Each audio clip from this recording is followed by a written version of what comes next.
नमस्कार, मैं हूं शरद द्विवेदी और हमारी विशेष प्रस्तुति हे प्रभु आनंददाता इसमें एक बार फिर आपका बहुत स्वागत है। और आज का विषय ऐसा विषय है जो बड़ा ही अद्भुत विषय है। मैं खुद अपने व्यक्तित्व को अपने जीवन पर दृष्टि डालता हूं तो मैं अनुभव करता हूं कि जिन क्षणों में जब से होश संभाला और जिन क्षणों में मैं प्रायश्चित करता हूं, देखिए प्रायश्चित एक निरंतर उत्पन्न होने वाली प्रक्रिया है उन लोगों के लिए जो ये मानते हैं। मैं ये नहीं कहता कि ये बहुत विशिष्ट भाव है, लेकिन मनुष्यता का भाव अवश्य है। आपने मनुष्य योनि में जन्म लिया है तो एक जैसे एक पशु है, हालांकि कुछ समझदार पशु भी हैं जिनके चेहरे पर हम पीड़ा देखते हैं, लेकिन कुछ ऐसे पशु, हिंसक पशु भी हैं जो अपना कृत्य करने के बाद कोई पछतावा नहीं है। मनुष्य और पशु में यही अंतर है। तो मैंने अनुभव किया कि किसी का दिल दुखाने के बाद या किसी को जाने अनजाने में पीड़ा पहुंचाने के बाद अगर मैं भारी बना रहा कि नहीं नहीं ठीक था, औचित्यपूर्ण था, डांटना आवश्यक है, क्यों नहीं किया जाना चाहिए, ये सब चीज़ें भारी बनाती चली जाती हैं। और जिस क्षण उस पीड़ित व्यक्ति के मन से तार जुड़ा और उसकी आंखों में जो आंसू छलके थे वो आंसू इन आंखों में भी आए जिसने कष्ट दिया उसको, तो ऐसा लगता है कि निर्मलता हो गई। ऐसा लगा कि स्नान कर लिया किसी पवित्र नदी में और वहां से निकलकर ऐसा लगता है कि ईश्वर से भी साक्षात्कार हो गया। यही प्रायश्चित का सबसे मूल तत्व है। लेकिन दुर्भाग्य ये है कि हमने अपनी ज्ञात चेतना में यही सीखा है कि अपने हर स्टैंड को डिफेंड करो। अगर आपसे कोई गलती भी होती है, आप किसी का दिल भी दुखाते हैं, तो आप उस पर कायम रहिए। नहीं, ये नैतिक दृष्टि से उचित था, ये इस दृष्टि से उचित था, ये ऑफिस के अनुशासन की दृष्टि से उचित था। कितना उचित था, कितना अनुचित था, मैं योग्य व्यक्ति नहीं हूँ इस पर रोशनी डालने के लिए।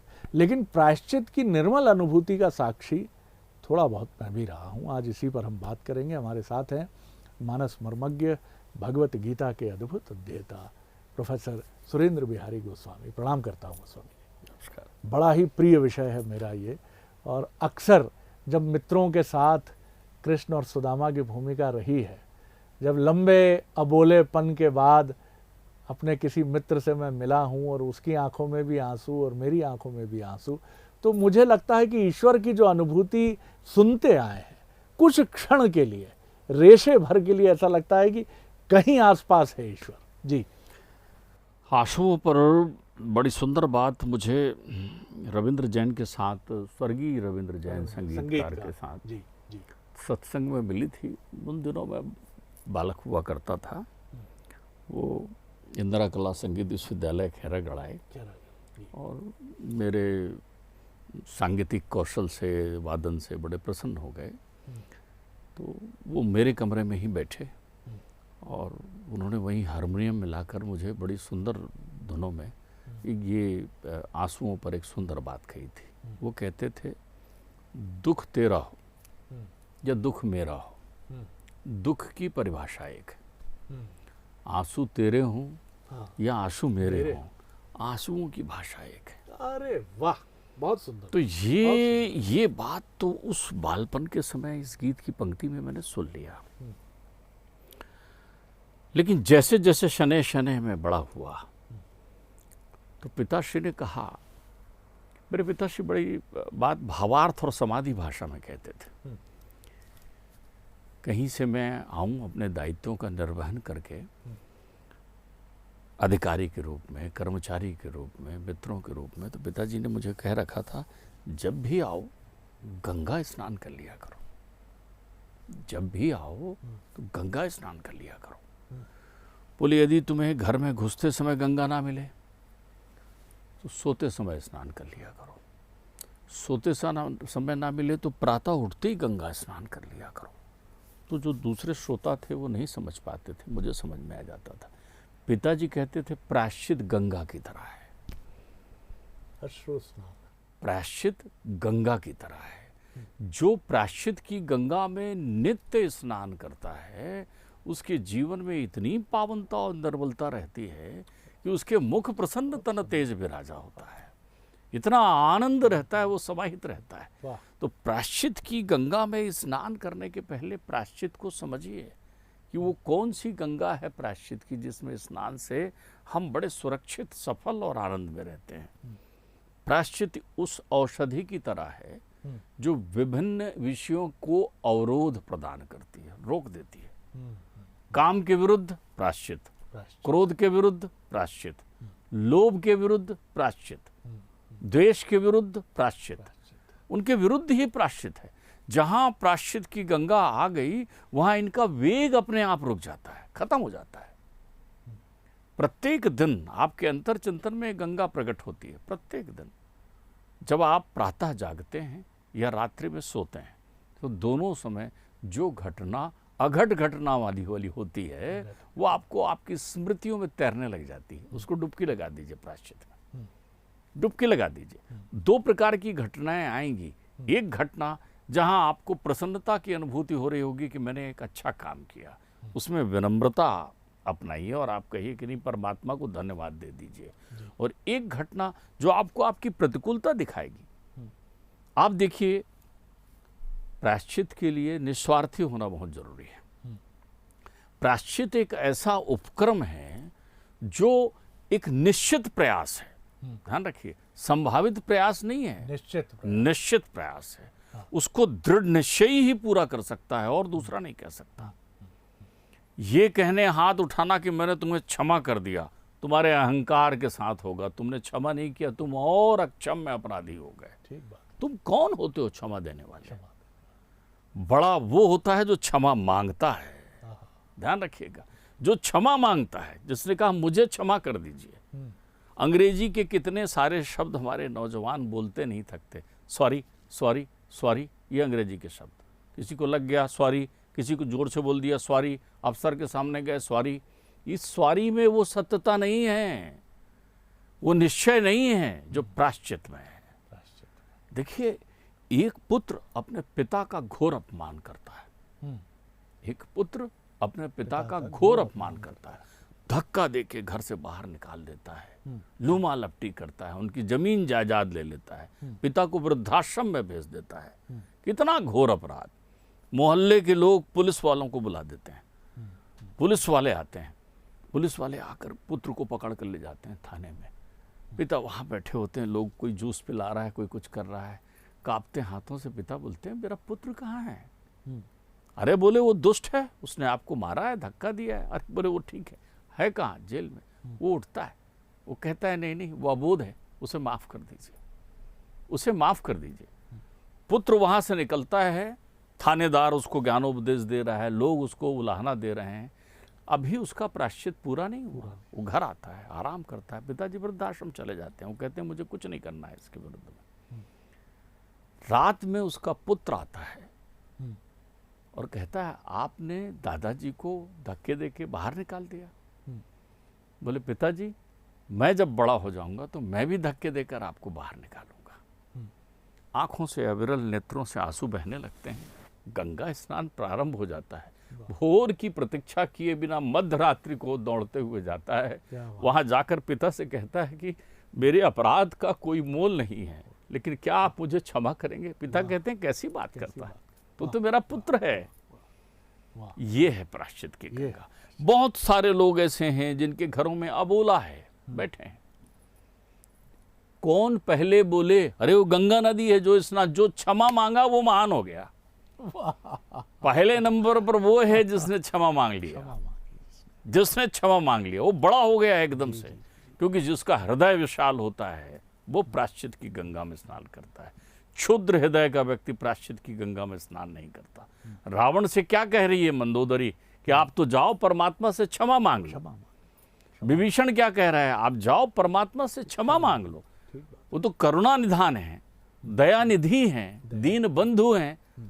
तुम्हारे अपराध को प्रणत पाल रघुनायक, करुणा सिंधु खरारी, और गए शरण प्रभु राखी हैं तव अपराध विसारी। तुमको अपने शरण में लेके तुरंत तुम्हारे अपराध विसार देंगे, जाओ। लेकिन क्षुद्र हृदय है, छोटा हृदय है, छोटा है। बड़ा नहीं है ना रावण, बड़े वो हैं जो क्षमा देना चाहते हैं। तो क्षमा देने वाला उससे छोटा हो जाता है जो क्षमा मांगता है। तो आप प्रायश्चित की गंगा में नित्य स्नान जो व्यक्ति करता है अपने जीवन में, उसके घर में शांति होती है, परिवार में शांति होती है। अंग्रेजी में एक कहावत है, इगोइस्टिक प्रॉब्लम। ये ईगो क्या है, ये तो अंग्रेजी का ईगो अंग्रेजी ही जाने, लेकिन हमारा ऐसा कहना है कि वो हमारी हीन ग्रंथि पर प्रभाव डाल देता है। हमारी जो ग्रंथि है, हमारा जो अंतर्मन है, उसमें हीनता, अभाव उत्पन्न कर देता है। भाव में अभाव उत्पन्न कर दे। एक कुभाव होता है, एक सद्भाव होता है, लेकिन वो अभाव उत्पन्न कर देता है, निरंक कर देता है। देखिए, प्रायश्चित का एक ढंग और है। एक ने कहा कि ये संभव नहीं है कि मैं भूल पाऊं मरते दम तक। बोले बस तो भूल जाना ही तुम्हारा प्रायश्चित होगा। कठिन मार करतार की, अगर आपको बहुत बुरी मार किसी को लगाना है, बहुत बड़ी सजा किसी को देना है, कठिन मार करतार की और दिल से देई उतार, उसके अस्तित्व को ही आप विस्मृत कर दीजिए। सुंदर बात है। जब आप किसी के अस्तित्व को भी विस्मृत कर देते हैं, उसका अस्तित्व ही नहीं है मेरे जीवन में, वो चलता फिरता दिखता होगा लेकिन अस्तित्व खत्म है। तो जो ज्ञानी होता है, जब वो प्रायश्चित के उस स्वरूप में पहुंच जाता है तब के, और देखता है कि ये शत्रु बड़ा प्रबल है, विषय जो है खड़ा है सामने, तो उन विषयों को कठिन मार करतार की सबसे बड़ी मार है दिल से दे उतार, वो कर देता है, विस्मृत कर देता है। तुम मेरे लिए महत्व ही नहीं रखते हो। आपको याद होगा, इसलिए कहते हैं कि अब तुम मेरी चिता को अग्नि भी मत देना। तुम्हें मेरी चिता को छूने का अधिकार भी मैं तुमसे लेता हूं, तुम्हारा त्याग करता हूं। ये जो शब्द संरचनाएं हैं, ये शब्द संरचनाएं तो क्रोध, द्वेष और अगन से भरी हुई है, क्योंकि इसके लिए कुछ कहना नहीं है। तो आप विस्मृत कर दीजिए, बीती ताहें बिसार दे, लेके बैठे हैं। 3 साल हो गए, इसी दिन तुमने एक थप्पड़ मारा था मुझे, और तेरे पास इतना दुर्लभ जीवन मिला हुआ है, तुम ये 3 साल तक एक दूसरे के अनुराग से वंचित हो, भाई भाई के प्रेम से वंचित है, बातचीत नहीं, वार्तालाप नहीं भाइयों में, वो इधर मुंह बना लेता है, वो इधर मुंह। छोटी सी जिंदगी है। देखो, कमाल, छोटा भाई यदि माफी मांगने में हिचक रहा हो ना, तो बड़ा भाई आगे जाए और उसे पकड़ कर कहे, क्यों, मेरे से गलती हुई है, मुझे माफ नहीं कर पाएगा तू? तो देखो क्या चमत्कार होता है। छोटा भाई दंडासन हो जाएगा, भैया आपसे कैसे गलती हो सकती है, आप उससे क्यों क्षमा मांग रहे हो। ये है प्रायश्चित की गंगा।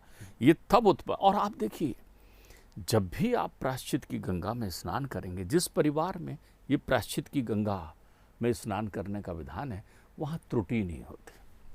ठीक बात है। वहाँ गलतियों का साम्राज्य ही खत्म हो जाता है। वहाँ अपराध बोध से सारे लोग मुक्त रहते हैं। वहाँ बड़ी सहजता से लोगों का जीवन दिखता है। वहाँ व्यक्तित्व का दोहरापन चला जाता है। वहाँ निर्मलता रहती है। वहाँ राग नहीं, अनुराग की वर्षा होने लगती है। क्योंकि ये तो आपकी पारिवारिक परिवेश हो गया। अब बाहर परिवेश में याद रखिए, आप बाहर परिवेश का प्रायश्चित बड़े सजगता के साथ करिए। किसी का मान भंग मत करिए, किसी की अवहेलना मत करिए। कहीं ऐसा ना हो तुलसी हाय गरीब की कबों न खाली जाए, किसी की हाय लग जाए। सही बात है। बहुत ऐसा नहीं है। जब भी आपके जीवन में सुख आए सावधान हो जाइए, यश आए सावधान हो जाइए, ठीक बात है, प्रसिद्धि आए सावधान हो जाइए, अधिकार आए सावधान हो जाइए। क्योंकि अगर आप नहीं होंगे ना, देखिए ये वो गंगा है जो गंगोत्री से नहीं निकलती, आपके अंतर्मन से निकलती, हृदय से प्रकट होती है। बहुत अच्छी बात है। प्रायश्चित की गंगा विशाल हृदय रूपी गुहा से प्रकट होती है। तो आप अपना हृदय विशाल रखिए, क्योंकि ऐसा ना हो कोई दीन, कोई गरीब। गरीब का अर्थ निर्धन नहीं होता, जो संबल रहित है वो गरीब है। बहुत बहुत ही अलग परिभाषा है। जिसके पास संबल नहीं है वो निर्धन, वो गरीब है। वो गरीब है जिसके पास संबल नहीं। बहुत बहुत बड़ी परिभाषा। जो दया से विमुक्त हो चुका है, जिसके प्रति दया नहीं है लोगों के मन में, दया उसके घर का दरवाजा नहीं जानती, वो दीन हो जाता है। वो दीन हो जाता है। जिसके पास तृष्णाओं का घनत्व तो बढ़ जाता है, वो दरिद्र हो जाता है। क्या बात। तो एक बात ध्यान रखिए, किसी गरीब की हाय ना लग जाए। कोई असहाय बैठा है, कोई दिन, बहुत सारे ऐसे लोग भी मिले हैं जमाने में। लोग यूं ही पैसा मांगते, जालसाजी करते घूमते हैं कि हमें 10 दे दीजिए, 20 दे दीजिए। भीख मांगने वाले लोग आसपास घूमते हैं। हम उनकी कैलकुलेशन करके रखते हैं कि बड़ा अमीर आदमी है, देखो ये दिन भर में 5,000 कमा लेता होगा, दिन भर में 200 कमा लेता होगा, दिन भर में। हमारे पास सबका गणित होता है। हम बड़े ध्यान से सोचते रहते हैं, ये भी देखो हट्टा कट्टा है, इतना बढ़िया, कुछ काम काज क्यों नहीं करता। उसको ज्ञानोपदेश देने भी वहाँ खड़े होते हैं, उसके लिए विशेष समय निकालते हैं और ज्ञानोपदेश दे के चले जाते हैं अपन। ठीक, फिर वहीं कोई चीज़ बेचने के बहाने कोई आदमी खड़ा रहता है कि साहब 5 का ले लो, उसको देखो मेहनत कर रहा है, इसको 10 दे दो। आपने 10 दे दिया। अब वो चूंकि आपको छदमी लग गया। देखिए, आप कोई ऐसा चश्मा नहीं पहने हैं जिसमें सही निर्णय ले सकें। सही निर्णय ये है कि आप कभी किसी के सामने ऐसा हाथ फैला कर देखिए कि मुझे दे दीजिए कुछ, 5 रुपए दे दीजिए, 10 रुपया। देखिए, मांग के देखिए, आप किसी से मांग के देखिए। जब आदमी अपना सब कुछ बेच देता है, जमीर बेच देता है, ईमान बेच देता है, शर्म बेच देता है, मर्यादा बेच देता है, तब खड़ा होकर कहता है कि मुझे कुछ दे दो। तो यदि कोई आपसे कुछ मांगे ना, दे सकते हो तो दे देना, नहीं दे सकते हो, अरे आप वो देखो तो मर्यादावान सीता को, क्या वो नहीं जान रही थी भगवती की रावण आया हुआ है यहाँ पर? क्या उनके नेत्रों से छुपा हुआ था? लेकिन उसने कहा गृहस्थ का धर्म है कि मुझे इसको देना है, ये आया है, भिक्षु है, तो मैं इसको दूंगी, भले चाहे इस धर्म के प्रतिकूलता में ये मेरा हरण कर ले, क्योंकि जीत तो धर्म की होनी। यदा यदा ही धर्मस्य ग्लानिर्भवत भारत। मैं ये नहीं कह रहा हूं कि आप ऐसे छद्मी लोगों को दे दीजिए, लेकिन अगर कोई हाथ फैला रहा है तो आप दे दीजिए, क्योंकि वो गरीब है। तुलसी हाय गरीब की, कबहू न खाली जाए। अगर वो बुदबुदाए ना कि क्या भगवान ऐसे लोगों से कोई भेज दिया है, कहीं उसकी हाय पीछे लग गई। डरा नहीं रहा हूं अपने दर्शकों को, सिद्धांत पर बात कर रहा हूं। और मरे चाम के ताप से लौह भस्म हो जाए। मरे चाम के ताप से, वो धुकनी जो है चमड़े की होती है, लोहे को भस्म कर देती है। तो मेरा अर्थ केवल इतना है कि जो निरीह हैं, जो गरीब हैं, जो दरिद्र हैं, जो असहाय हैं, हम उनके प्रति अपने कर्तव्यों का निष्पादन एक और बात से बहुत अचंभित तो नहीं कहूँगा, लेकिन मैं ठिठका ज़रूर उस पर कि हमारे पास कोई ऐसा चश्मा नहीं है कि जिससे हमें ये पता चल जाए कि बिल्कुल एकदम न्याय की तुला की तरह वो बता दे कि नहीं, ये धोखा दे रहा है। हम सब पूर्व धारणाओं से और कई बार पूर्वग्रहों से संचालित होते हैं। ऐसा होता ही है। जो धन मांगता है वो कपटी ही है, लोभी ही है। छोटा भाई बड़े भाई से पैसा मांगता है तो छोटे भाई की नीयत ठीक नहीं है। पत्नी भी नौकरी करती है। आपने समझने की चेष्टा ही नहीं की। आप संसार को एक ही दृष्टि से देखते हैं, व्यवहारिक दृष्टि। किसी पर भरोसा मत करो, धन को बिल्कुल कुंडली मारकर बैठ जाओ। ये बात पर मैं ठिठका हूं कि आप नहीं हैं विश्लेषण करने वाले, करतार है, उसको करने दीजिए ना उसका काम। जी शरद जी, एक बात और जी, मैं यहाँ विचारों में आपको सुनकर आ रहा था तो दर्शकों को बताना चाहूँगा। प्रायश्चित की गंगा में एकांत स्नान करिए। वाह वाह, बहुत सुंदर।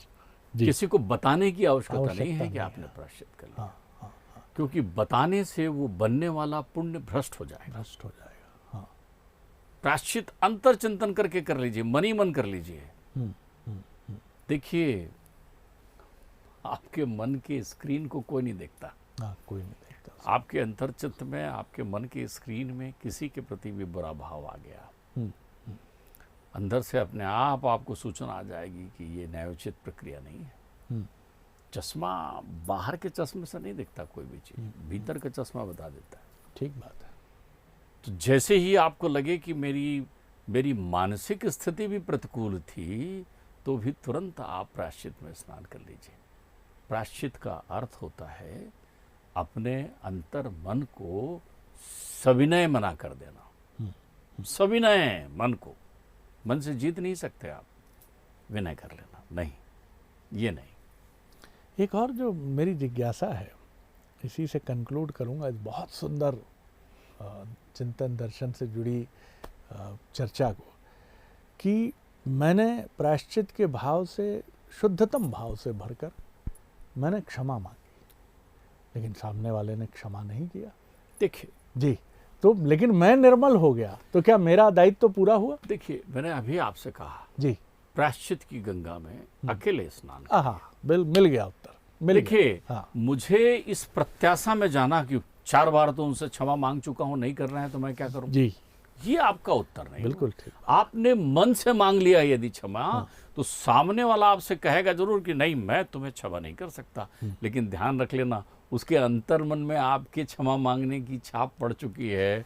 वो भी एक दिन प्रायश्चित की गंगा में एकांत स्नान करेगा। वाह वाह, आप इसमें प्रत्यय की प्रतीक्षा ही मत करें। और देखिए, इसमें छोटे बड़े का भेद नहीं है। कई बार छोटे का हृदय छोटा हो जाता है और बड़े का हृदय बड़ा रहता है, और कई बार बड़े का हृदय छोटा हो जाता है और छोटे का हृदय बड़ा हो जाता है। हृदय की विशालता का अर्थ है आपके विचार कल्पनाओं के सोचने का ढंग, मन की निर्मलता। जो जितना निर्मल है, जो जितना भावुक है, उतना उसका हृदय विशाल होगा। तो छोटा भाई माफी नहीं मांग रहा है तो बैठे, वो छोटा जब माफी मांगेगा तब है ना, भाई मैं तो बड़ा हूं ना, उसको आना चाहिए ना। तो ये आपका अहंकार किससे? छोटा भाई तो पुत्र की तरह होता है। क्षमा बड़न को चाहिए, छोटन को उत्पात। वो छोटा है, चंचल है, क्या तुम्हारा पुत्र ऐसा करता तो तुम उसे क्षमा नहीं करते? और छोटे भाई को ये विचार करना चाहिए कि बड़े भाई तो पिता की तरह होता है, उनसे क्षमा मांगने में क्या संकोच है। और ध्यान रखिए, प्रायश्चित की गंगा की निर्मलता परिवार में स्त्रियों के योगदान से बनी रहती है।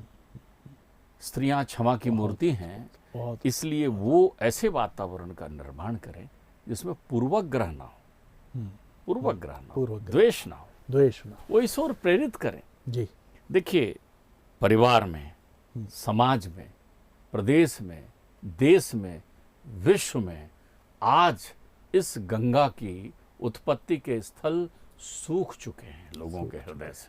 बिल्कुल ठीक है। लोगों का हृदय भौतिक संसाधनों से इतना सिकुड़ गया है, स्वार्थ की अंधी आंधी ऐसी घिर गई है चारों तरफ कि उन्होंने हर घर को छोटा कर दिया है, हर विचारधाराओं को छोटा कर दिया है। हम दूसरे का दुख देखकर खुश हो रहे हैं। ठीक बात है। हमारी खुशी इसी में है कि तुम दुखी हो कि नहीं हो। तो हमारी खुशी की परिभाषाएं बदल गई है, हमारी सीमाएं बदल गई है। तो सबको संकल्पित होना चाहिए कि प्रत्येक व्यक्ति, प्रत्येक दिन, प्रत्येक क्षण, प्रत्येक समय जब परिस्थिति उत्पन्न हो तो उस समय प्रायश्चित की गंगा में स्नान करे, चुपचाप करे, अकेले निश्चय करे, अंतर्मन में निश्चय करे, क्योंकि जो सहयात्री होंगे, साथी होंगे, उसके भाव से समझ जाएंगे। आपने अभी कहा कि वो मुझे क्षमा करेंगे कि नहीं, बार बार मांगने के बाद भी उनके व्यवहार, उनके आचरण से मालूम हो जाएगा, क्योंकि वो भी आपको देखेंगे कि आज तो तुम क्षमा मांग के गए हो। प्रायश्चित ऐसा नहीं होता कि आज कर लिया।